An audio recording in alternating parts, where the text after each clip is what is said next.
You know, life is good when you make somebody from the other team lean over like they're going to throw up, Warren Moon. And you had that effect on people back in 1994, where that play came from, back in 1990, when you were Offensive Player of the Year. You are a Hall of Famer.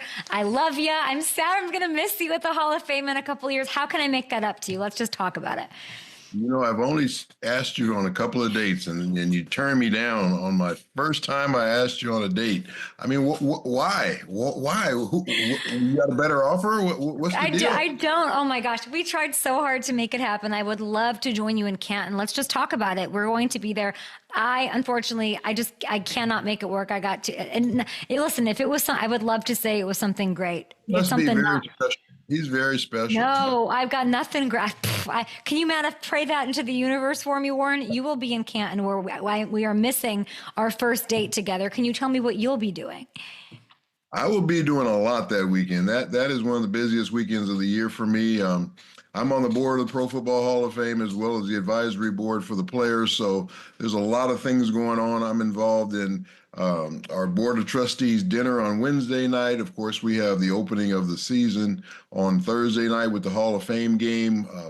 We start to get together as a team on that night, where we have a toast in the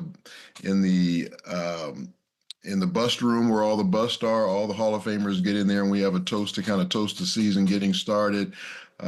There's just so much going on. We have medical testing that morning, because we have the ability to get our bodies tested every opportunity we can to make sure we're staying healthy. On Friday is another big day. We take a team picture. We have our Ray Nitschke luncheon. We have the Gold Jacket dinner. They get their gold jackets that night. I mean, there's just so much going on that whole weekend. So, yeah, it's a great time, and I'm sorry you're not going to be able to be there to share part of it with us.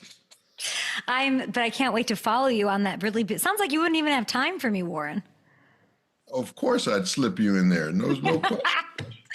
I haven't seen you since the Derby. It's always great to see you. And thank you for all that you do for the Pro Football Hall of Fame. It is sacred. It's our best players. Clearly, it's really important for you to take care of the greatest players who gave us so much joy and others just sadness over the years and years and years by crushing them perennially. So appreciate all of that. We had news yesterday. I know you're a busy guy. I want to go through some of these headlines, and I want to start with the Hall of Fame and Phillip Rivers.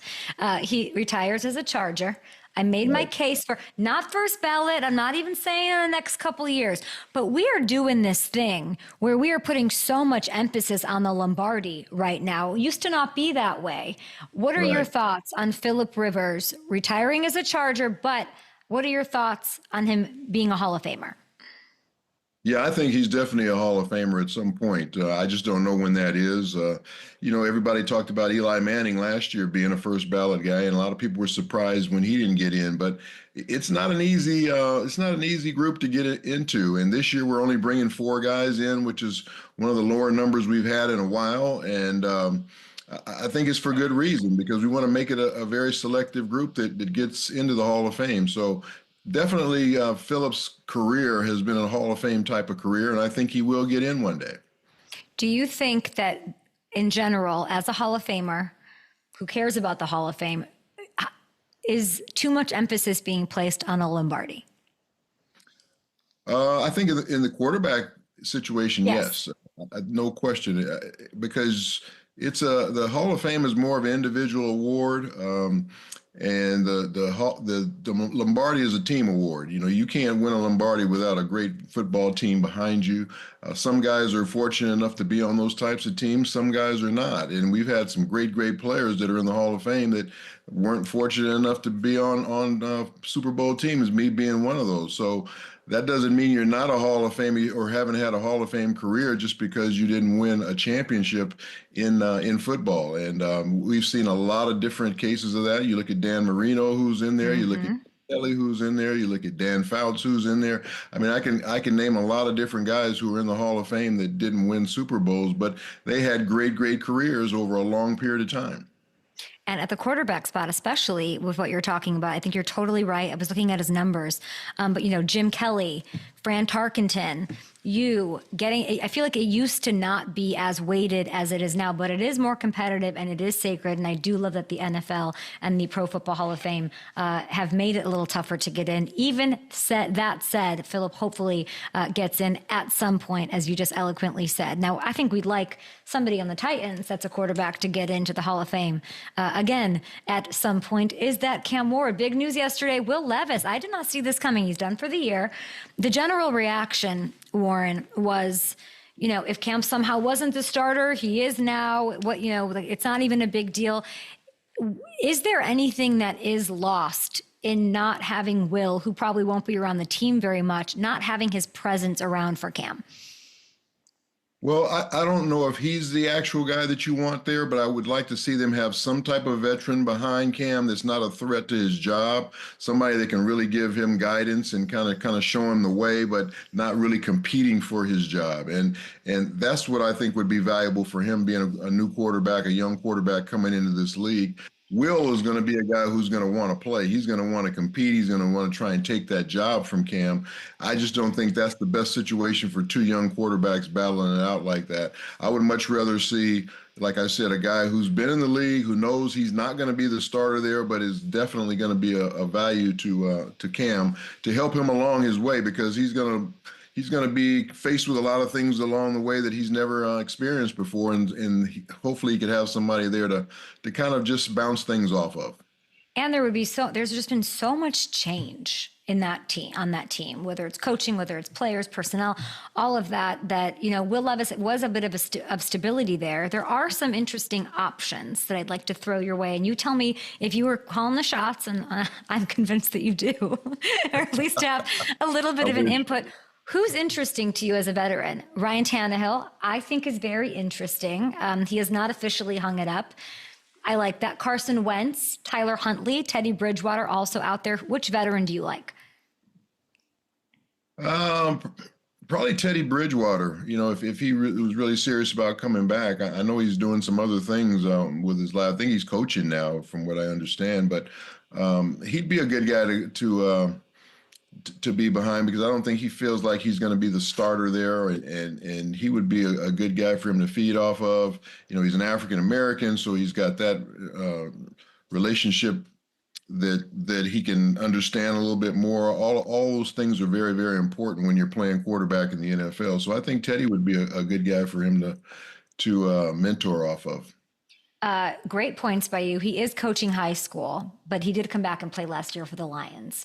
Yeah. So I think like a phone call from Warren Moon might help him get his butt to Nashville. I'd like to see it. Maybe from Cam Ward. I mean, they're both. Yeah. They're not both from Florida, but he did play in Miami. Yeah, I want Cam Ward to succeed. He's clearly somebody who's a star. But sometimes it's just what's the surrounding pieces, the support, all of this. There's so much more that matters that you can't control. So much that goes into it for a young quarterback. Yeah, he's got to have that infrastructure's got to be solid, and hopefully they just don't put too much on his shoulders too quickly. Have you been in contact with him at all? I have. I text him every now and then just to see how he's doing, making sure that I wanted him to take a long vacation this summer because of everything that he went through that long season last year, through the bowl process, through the evaluation process of being scouted, then being the #1 overall pick. It's a lot. And then all of a sudden you're going to go into a season now of 18 games plus 3 preseason games. It's a very long season for young guys. So you want to take some time and just get away from it all. And I think it's important that he do that. So hopefully he did. He told me he was going to. So I haven't followed up on him to see that if he did, but hopefully he did. If he had texted you, how do I get on the same page as Brian Callahan the quickest? What do I need to nail down right away? What would you text him back? I just tell him to live with him as much as you can take him, live with him. You just try and be a sponge and kind of soak up everything you can as far as everything he's trying to teach you, because there's so much to learn that first year, and then a lot of it has to do with what actually happens on the field. You can only learn so much in the classroom. Once you get out on the field and start experiencing all those different situations, that's when you start to get better, because you start to get more reps under your belt. You start to see different coverages, different defenses against the same plays, And the more you see that, the better you'll get at it each time you do it. There's a lot of news going on yesterday. I don't know if did you happen to see fellow Hall of Famer Jerry Jones' words? Wow. Yeah. Let's okay. I mean, I do understand Jerry, but I don't understand Jerry. And I don't know. I guess when you get in negotiations, you just don't say things like this, but that's Jerry, and he's going to be Jerry. It kind of worked. Let's take a listen to what he had to say. Because we signed him doesn't mean we're going to have him. He was hurt 6 games last year. Seriously. We've signed, I remember signing a player for the highest paid at the position in the league, and he got knocked out 2/3 of the year, Dak Prescott. So there's a lot of things you can think about when you, just as the player does, when you're thinking about committing and guaranteeing money. But from the player perspective, if you're Micah, he said all the same things about Dak, got out his checkbook, made him the highest paid quarterback, still is. I believe he'll pay Micah. But if you're a player, like he's saying, you got to think like the player. How do you feel when you're hearing something like that? How does it actually affect you? I mean, you just don't feel like you're as important, you know? You don't feel like you're as an important asset as you thought you were. He kind of knocks you down a little bit. And you know, what if Micah goes out and gets 20 sacks for the next 2 years and outplays the contract that he has? That could happen too. There's a lot of things that can happen within a contract, but that's the chances each side takes when they sign a contract. You know, I'm going to take a chance that I'm going to give you this money, and I'm taking a chance that I can perform to what you expect of me. So that's going to happen. But football is a game where injuries and different things like that happen. So you can't go into it thinking about injuries. It's well said. If you're Micah, does this affect the way you negotiate now? I don't think so, because I think the numbers are so clear cut out there as to probably what he should be paid that it's pretty much given that he's going to be somewhere around 40, if not more than $40 million, because that's where the top guys are being paid right now. And he's one of the top guys, and he's probably, I don't know, 3 or 4 years younger than the next guy, maybe even more than that. So those things are in his favor, that he's younger. He's got more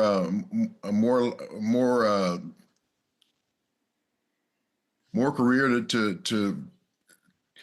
to get through than those older guys. Those guys are probably in the last 2, 3, 4 years of their careers, where he's probably got another 10 years. So those things are in his favor. The franchise tag, I don't know if is in his favor. It kind of mucks things up a little bit, but hopefully all the right things happen. An absolute stud in the league, and Trey Hendrickson, and all these other, like loose ends that need to be tied up because resentment builds. It's time to focus now on the season. I'm going to focus on quarterbacks. I need to know your breakout. Who is the quarterback that's going to Sam Darnold it? Who's going to have a breakout season? Drake May, Caleb Williams, JJ McCarthy. Who you got? Anthony Richardson? Wow, that's a good question. I haven't really even thought about it like that, Kay. Justin Fields? I don't know. You would hope Justin Fields is the guy that breaks out, because everybody's kind of been waiting for him to break out since he came in the league.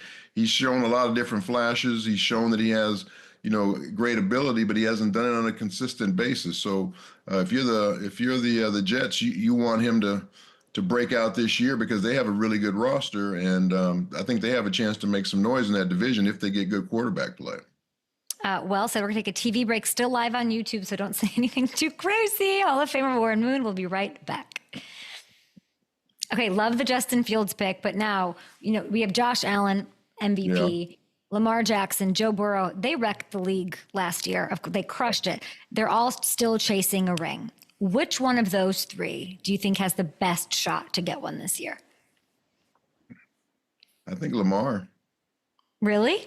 I just think the way they just keep building that roster. And I mean, you look at their secondary, it's probably one of the best secondaries in the league right now. They're just very physical all the time. They still have Derrick Henry back there, a legitimate, what do you have, 1,900 yards last year? So he hasn't fallen off.